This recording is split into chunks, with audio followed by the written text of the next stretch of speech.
जय श्रीमन नारायण। दोस्तों आप सभी को देवउठनी एकादशी की ढेर सारी शुभकामनाएं। तो दोस्तों इस बार 2025 में कार्तिक माह के शुक्ल पक्ष की एकादशी तिथि 1 नवंबर को सुबह 9:11 पर प्रारंभ होगी और 2 नवंबर को सुबह 7:31 तक रहेगी। ज्योतिषाचार्य पंडित नरेंद्र उपाध्याय के अनुसार उदया तिथि में देवउठनी एकादशी व्रत 1 नवंबर को रखा जाएगा।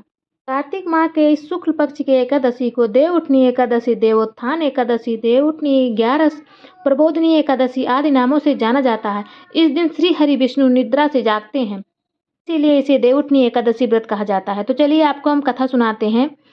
तीनों कथाएं एक साथ में आपको हम सुनाएंगे एक एक करके। तो चलिए सबसे पहले हम शुरू करते हैं। एक राजा के राज्य में सभी लोग एकादशी का व्रत रखते थे। प्रजा तथा नौकर चाकरों से लेकर पशुओं तक को एकादशी के दिन अन्न नहीं दिया जाता था। एक दिन किसी दूसरे राज्य का एक व्यक्ति राजा के पास आकर बोला, महाराज कृपा करके मुझे नौकरी पर रख लें। तब राजा ने उसके सामने एक शर्त रखी कि ठीक है रख लेते हैं, किंतु रोज तो तुम्हें खाने को सब कुछ मिलेगा पर एकादशी को अन्न नहीं मिलेगा। उस व्यक्ति ने उस समय हाँ कर ली, पर एकादशी के दिन जब उसे फलाहार का सामान दिया गया तो वह राजा के सामने जाकर गिड़गिड़ाने लगा, महाराज इससे मेरा पेट नहीं भरेगा, मैं भूखा ही मर जाऊंगा, मुझे अन्न दे दो। राजा ने उसे शर्त की बात याद दिलाई पर वह अन्न छोड़ने को राजी नहीं हुआ। तब राजा ने उसे आटा, दाल, चावल आदि दिए। वह नित्य की तरह नदी पर पहुंचा, स्नान कर भोजन पकाने लगा। जब भोजन बन गया तो वह भगवान को बुलाने लगा, आओ भगवान भोजन तैयार है। उसके बुलाने पर पीताम्बर धारण किए भगवान चतुर्भुज रूप में आ पहुंचे तथा प्रेम से उसके साथ भोजन करने लगे। भोजन आदि करके भगवान अंतर ध्यान हो गए तथा वह अपने काम पर चला गया। 15 दिन बाद अगली एकादशी को वह राजा से कहने लगा कि महाराज मुझे दुगना सामान दीजिए, उस दिन तो मैं भूखा ही रह गया। राजा ने कारण पूछा तो उसने बताया कि हमारे साथ भगवान भी खाते हैं, इसलिए हम दोनों के लिए ये सामान पूरा नहीं होता है। यह सुनकर राजा को बड़ा आश्चर्य हुआ। वह बोला, मैं नहीं मान सकता कि भगवान तुम्हारे साथ खाते हैं। मैं तो इतना व्रत रखता हूँ, पूजा करता हूँ, पर भगवान ने मुझे कभी दर्शन नहीं दिए।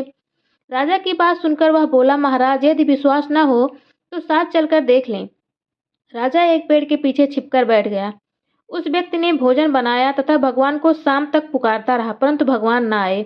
अंत में उसने कहा, हे भगवान यदि आप नहीं आए तो मैं नदी में कूदकर प्राण त्याग दूंगा। लेकिन भगवान नहीं आए। तब वह प्राण त्यागने के उद्देश्य से नदी की तरफ बढ़ा।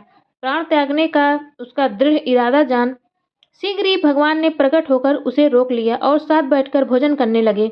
खा पीकर वे उसे अपने विमान में बिठाकर अपने धाम ले गए। यह देख राजा ने सोचा कि व्रत उपवास से तो तब कोई फायदा नहीं होता जब तक मन शुद्ध न हो। इससे राजा को ज्ञान मिला, वह भी मन से व्रत उपवास करने लगा और अंत में स्वर्ग को प्राप्त हुआ। तो दोस्तों इस कहानी से हमें शिक्षा मिलती है कि हमारा मन शुद्ध होना चाहिए। हम शुद्ध मन से भगवान के लिए जो भी करते हैं उन्हें बहुत ही पसंद है। तो चलिए देव प्रबोधनी एकादशी की व्रत कथा 2 सुनाते हैं आपको। एक राजा था, उसके राज्य में प्रजा सुखी थी। एकादशी के कोई भी अन्न नहीं खाता था, सभी फलाहार करते थे। एक बार भगवान ने राजा की परीक्षा लेनी चाहिए। भगवान ने एक सुंदरी का रूप धारण किया तथा सड़क पर बैठ गए। तभी राजा उधर से निकला और सुंदरी को देख चकित रह गया। उसने पूछा, हे सुंदरी तुम कौन हो और इस तरह यहाँ क्यों बैठी हो?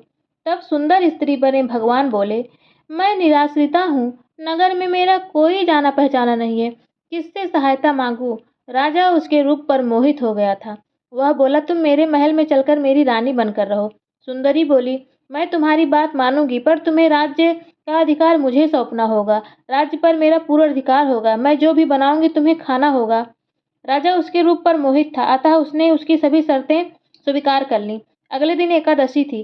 रानी ने हुक्म दिया कि बाजारों में अन्य दिनों की तरह अन्न बेचा जाए। उसने घर में मांस, मछली आदि पकवाए तथा परोसकर राजा से खाने के लिए कहा। यह देखकर राजा बोला, रानी आज एकादशी है, मैं तो केवल फलाहार ही करूंगा। तब रानी ने शर्त की याद दिलाई और बोली, या तो खाना खाओ, नहीं तो मैं बड़े राजकुमार का सिर काट लूंगी।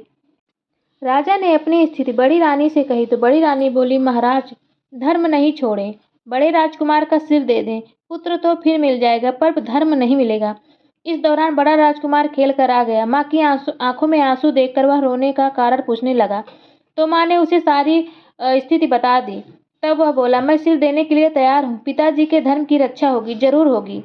राजा दुखी मन से राजकुमार का सिर देने को तैयार हुआ तो रानी के रूप में भगवान विष्णु ने प्रकट होकर असली बात बताई। राजन तुम इस कठिन परीक्षा में पास हुए, भगवान ने प्रसन्न मन से राजा से वर मांगने को कहा तो राजा बोला, आपका दिया हुआ सब कुछ है, हमारा उद्धार करें। उसी समय वहां एक विमान उतरा।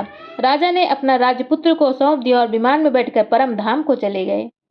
तो दोस्तों, जैसे राजा ने सच्चे मन से अपना धर्म का पालन किया तो भगवान बहुत खुश हुए। इसलिए अपने धर्म का पालन करें और स्वच्छ मन से एकादशी का व्रत करें। तो दोस्तों, एकादशी का व्रत आप स्वच्छ साफ मन से करें। और एकादशी व्रत के क्या लाभ होते हैं, आइए आपको बताते हैं। एकादशी का व्रत करने से सभी पापों से मुक्ति मिलती है, मोह माया के बंधन खत्म होते हैं और मृत्यु के बाद मोक्ष की प्राप्ति होती है। पितरों को मोक्ष दिलाने में भी सहायक माना जाता है। भगवान विष्णु की कृपा और आशीर्वाद मिलता है, जिससे घर में सुख और समृद्धि आती है। यह व्रत रज और तम को शांत करके सकारात्मकता को बढ़ाता है, जिससे मानसिक शांति और ध्यान में मदद मिलती है।